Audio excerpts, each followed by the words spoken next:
This podcast, Visceral, is a production of the GI Research Foundation. The GI Research Foundation was able to produce this podcast with a sponsorship from AbbVie. I think a lot of people might initially think a registered dietitian might be cut this out, cut that out, right? Where we really try to focus on add more things back in, right? Not take away. It's like, what else can we tuck into your regular intake to really optimize your diet and optimize your nutrition status? Welcome to Visceral, the podcast by the GI Research Foundation. My name is Anna Gomberg, and today I am here with Lori Welstead and Courtney Schuchmann, who are the registered dietitians who work with the Digestive Diseases Center at the University of Chicago Medicine. And we are so fortunate to have them with us to tell us all we need to know about nutrition and digestive diseases. Lori has been working at the Digestive Diseases Center for a very long time. Lori, how long have you been working here? 18 years. 18 years. And Courtney, you started shortly after I started. So when did you begin working at the Digestive Diseases Center? I just hit the 6-year mark. Oh my goodness. So almost 25 years of combined digestive diseases, nutrition experience in this room right now. And I'm so glad that you guys are here to share. Most of the conversations I've had with either one of you, I have wished that I could push record on because there's so much knowledge that you have to share. And all of our patients with digestive diseases, of course, want to know what they should eat, why they should eat it, how they should manage their diet, and how to make sure that they're maximizing their nutrition so that they have all of the optimal benefits of the food that they're eating. So to begin with, could you tell us a little bit about your specific areas of expertise? Lori, why don't we start with you? Okay. So over the past, like I said, 18 years, I've been seeing a variety of patients. I've seen a lot of IBD, so Crohn's and colitis, a lot of IBS, irritable bowel syndrome. I also specialize in celiac disease, gastroparesis, upper GI disorders like EOE or eosinophilic esophagitis. And we just hired a new dietitian that's really doing more of the fatty liver disease because we've seen a really big uptick in that. And then I do some weight management as well to kind of round it out. That's pretty much all of it, I think. And Courtney, how about you? Where do you specialize? So I do specialize more in inflammatory bowel diseases, so Crohn's and ulcerative colitis. And then Lori and I split a lot of the other gastrointestinal overlap, so IBS, as well as pancreatic insufficiency, a lot of the upper and lower GI symptom management, and then a lot of functional symptom control as well. What are some of the things that patients who have some of these digestive diseases need to look out for with regard to diet nutrition? Maybe we should start with celiac, Lori.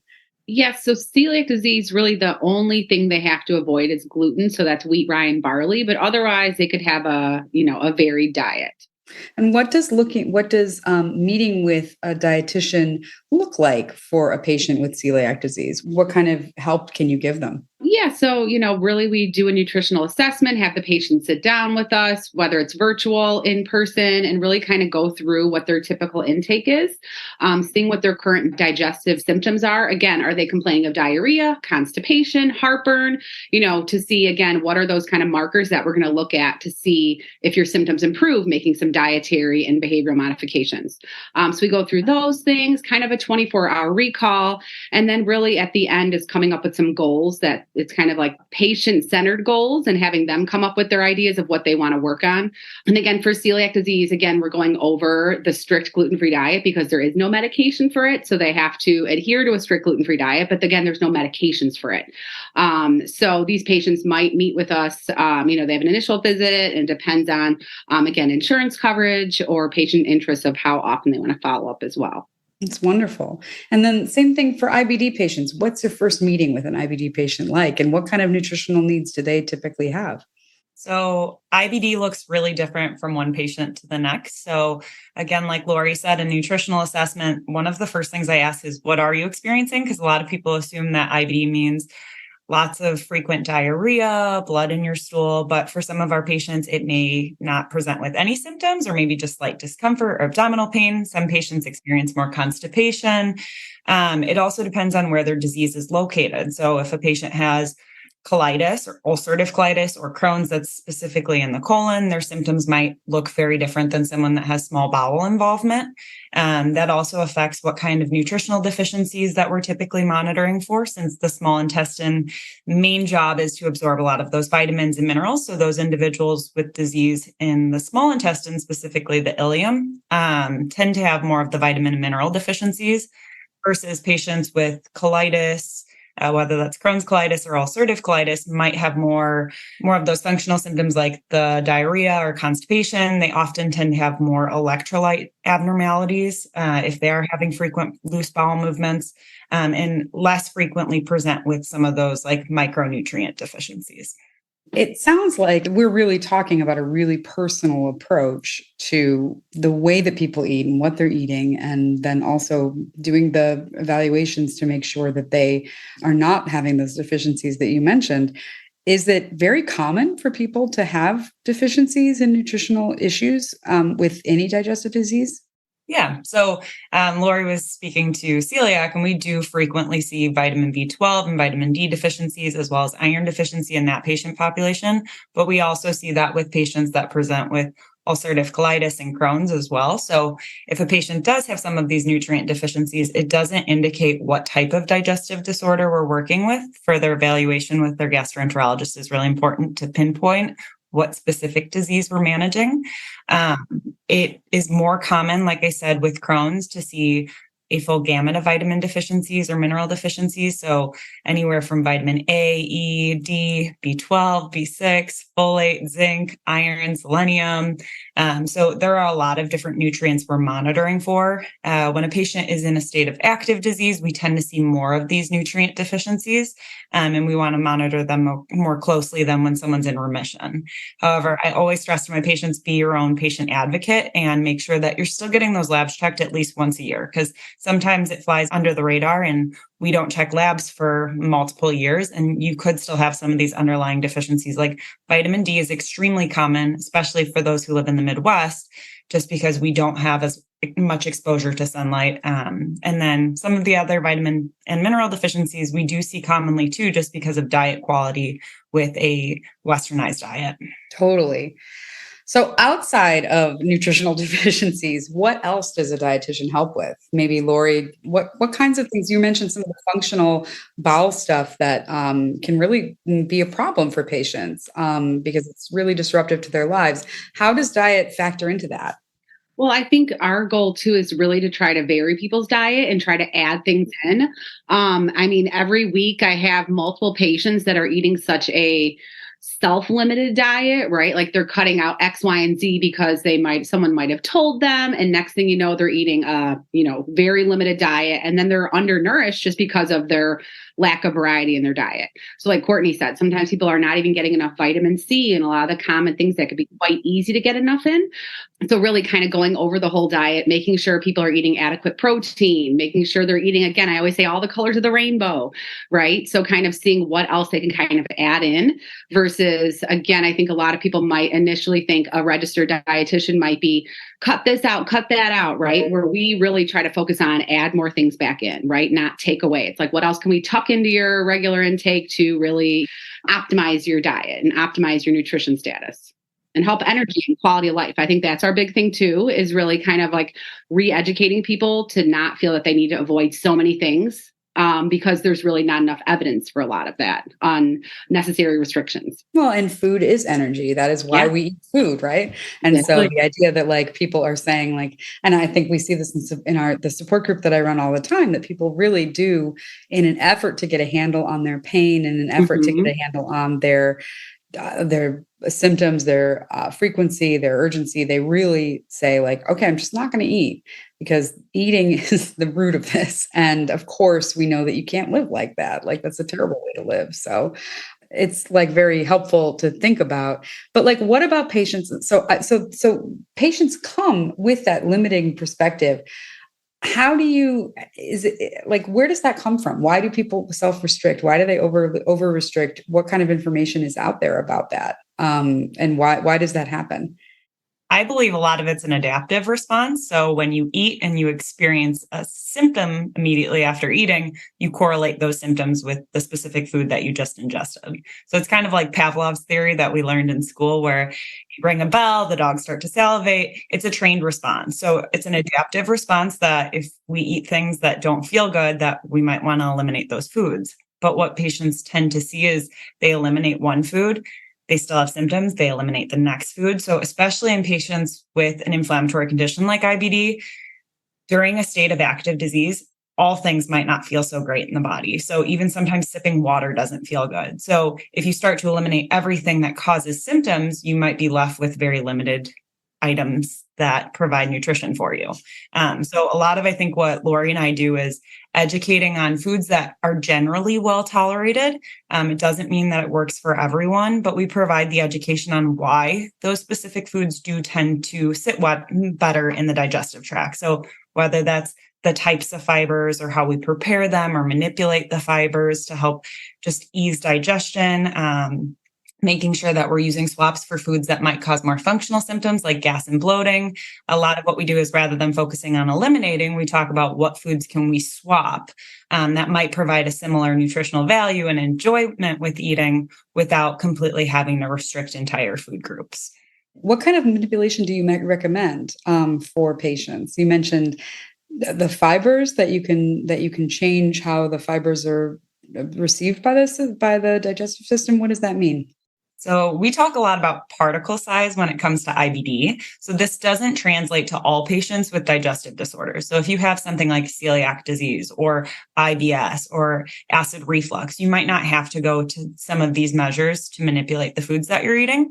But with some of our patients with IBD, if you have inflammation in parts of the digestive tract, or if you have an ostomy where there might be an increased risk for things getting stuck or blocked, or if you have stricturing, which is the narrowing in the intestines, foods can potentially cause blockages or obstructions for those individuals. So manipulating the fiber, and this could just be as simple as peeling it. So eating a peeled sliced up apple or applesauce, it's the same nutritional value as eating an apple, but the fiber is softer and easier to digest.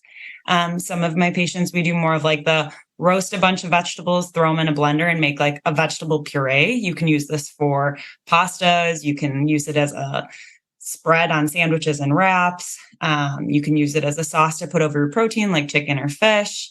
And this is a way to really break down those fibers so that they're gentler and easier to move through the digestive tract. It actually makes some of the nutrients more bioavailable too, because the foods are pulverized and the nutrients are easier to absorb by an already inflamed intestinal tract. But it also makes these foods frequently safer for a lot of our patients that are worried about things like blockages. And for patients that have their disease managed with medicine, how do you treat? I mean, and maybe they get a handle on all this. Maybe they see you and they say, I've got a vitamin D deficiency. I have a vitamin B12 deficiency. I'm going to make some corrections to get there. But for people who are in remission or who are living pretty well with celiac or with any digestive disease like IBD or Crohn's disease, ulcerative colitis, how does the nutritional evaluation shift for them? Can they eat more food? Can they eat more and better food than vegetable puree, which sounds wonderful? It sounds like a great hack. Does it change over time? Yeah, absolutely. And again, it kind of depends on the patient. If they're in a flare, like Courtney said, if they have stricturing, they do really have to watch some of those fibers. But for some individuals, they might have to lower it and be able to ramp up a little bit more of the fiber. But again, we look at kind of the matrix in some of those individuals. They might not be able to eat a salad the size of their head, but maybe a small salad with very soft ingredients, right? Like Courtney said, even doing like roasted vegetables or grilled vegetables. And you could also have them like cold later with like dips and things. A lot of catering companies do that. So I'll even recommend that to patients to kind of ramp it up versus like, okay, you start with maybe pureed, then roasted vegetables, right? Now, some people might not be able to eat raw carrots and raw celery because of the disease. Whereas others, again, if they are in remission, they don't have stricturing, they could eat a quite varied diet. So we do recommend still getting in that fiber. And like Courtney said, some people have to, manipulate that matrix of the fiber, and some individuals can handle more fiber. So yeah, it has to be very individualized. And again, Courtney and I both have seen so many patients that have said, oh, I was diagnosed, 20, 30 years ago, I was told to eat no fiber, no fruits or vegetables, right? And then they're having a lot of other issues with blood sugars, weight, and just energy. And right, their diet's very poor. Well, and I think it's important to note that, especially when it comes to IBD, research does show and support that high intake of fruits and vegetables reduces your risk for flares. So a high fiber, more of this plant-based dietary pattern is shown to be protective. So trying to meet our patients where they're at and determining how we can incorporate these foods. So maybe like Lori said, if they can incorporate more of the roughage, the raw fruits and vegetables, great. If they can't, maybe we try something like bean and lentil pastas where you're getting some of the nutritional value, or like hummus. But it's not like everything's a pureed diet. And retrying a lot of these foods too when you are in remission. So I think that's the biggest thing I can stress is something that didn't sit with you well when you were in a flare is likely to be a very different experience when you're in remission. So you might have some hesitation about adding those foods back in, but trying one for a few days at a time, one by one, can create that exposure therapy that makes you a little bit more comfortable, and it can really help you get a better sense of what you're able to tolerate in remission. Well, before I did this call, I Googled very quickly, what should I eat for digestive diseases? And the internet thinks that I should eat things like apple cider vinegar and lemon juice and cayenne pepper and various cleanses, and take a whole lot of different supplements that seem to be very expensive. What do you say to the internet at large? Are they a great registered dietitian, or what kind of information would you say patients can get from those kind of searches? Yeah, I mean, I guess I'll start. I think that, you have to take it with a grain of salt. Everyone's going to always have these kind of quick fixes and these hacks. But unfortunately, they don't really do the trick, right? You can spend a lot of money on supplements. Unfortunately, they're not regulated by the FDA. So you don't really know what you're getting for the end product. We have things like our liver and our kidneys and things that should be able to detoxify our body naturally. And they do. So again, making sure people are getting adequate sleep, enough water, even things like getting enough protein. I'll explain to patients, if you don't have enough protein in your diet, that could affect the integrity of your gut, right? The integrity of all your tissues and your organs throughout the body, not just your muscle and your hair. So I think, versus saying, oh my gosh, I'm going to go take all these supplements. I think what we also see a lot is patients are taking a lot of supplements. They might come in with a big bag of supplements and they'll say, gosh, I have a stomach ache. I feel like I'm so full. I have no appetite. Well, yeah, you're taking 30 pills a day, right? So I think it's, again, I just had a patient this morning message me back. I'm so happy I cut down on all those supplements, right? Because people have really good intentions. And like you said, they are really trying to help some of their symptoms, but then they're sometimes self-sabotaging with some of these things that are unnecessary. Well, and the supplement industry is a multi-billion-dollar industry for a reason, and it's one of the leading causes for ER visits each year. So that's something I always stress to patients is that there are side effects with a lot of these. Too much of a good thing is not a good thing. There was a publication last year about a patient who died from a vitamin D overdose, which prior to this, we didn't know that the upper limit could be exceeded and cause such a detrimental side effect. So that's just one example. Liver toxicity is a big one. We see patients that end up with liver damage that's irreversible from taking too many supplements. So making sure that you're just taking the ones that are absolutely necessary. So this is typically just if you have vitamin or mineral deficiencies, or if you have like a digestive disorder that affects absorption, or you're on a restrictive diet, like a gluten-free diet, you might need something like a daily multivitamin to fill in some of those nutrient gaps. But also making sure that you're choosing third-party tested products. I stress this every single day in my practice is the USP and then NSF are two of the organizations you can look for that are labeled on bottles. And these are third-party organizations that go in and test the product and look to ensure that it contains what it says it contains in the doses it says it does. Some supplements sometimes report a certain amount and it's a lot more that's actually in the product. So you can end up with an overdose of a certain nutrient and didn't even know you were taking that because, like Lori said, the FDA does not regulate these supplements. Yeah, so maybe easier to get from the garden or the grocery store than from a bottle, though a bottle would be wonderful. What would you say if you could really tell your patients one thing about diet nutrition? What's like the one big takeaway you'd like them to know from you, from your combined almost 25 years of expertise? If there was one message you wanted to share, what would it be? Yeah, I mean, I think that food and your diet is very like interrelated with so much of your life, right? So social, all of that. So I think that the goal is really to help increase quality of life and not feel overly restricted, because a lot of these different diseases or things could be restricting. So I always, try to look on the bright side a lot of times. Mine kind of boils down to quality of life as well. So I think if you are restricting your diet so much as a means to control your symptoms, but it's impaired your mental health, your ability to socialize, interact with others, you're feeling depressed or anxious about your eating behaviors, that tends to mean that the diet is not the appropriate approach for you. And despite the fact that Lori and I very frequently preach all the things we can do with diet and nutrition, sometimes diet is not the answer, especially in the realm of digestive disorders. We have other approaches. We have GI psychologists where maybe diet isn't appropriate and working with a GI psychologist would be more beneficial for those individuals. There's also medications that can frequently help improve symptom control without having to overly manipulate your diet, where it's greatly impacting your quality of life. So even though diet should be used as an adjunct, it's not our only approach. Well, unfortunately, my advice is that people need to see Lori and Courtney and our other RDs, because I think that's the biggest takeaway for me is I want every patient with a digestive disease to talk to one of you and just get at least that assessment, that conversation, begin that process, because I know how vital it is. And we all have to eat every day, right? You have to eat so many times a day. My children think they need to eat a lot more than they do. Certainly snacks and candies and cookies and cakes.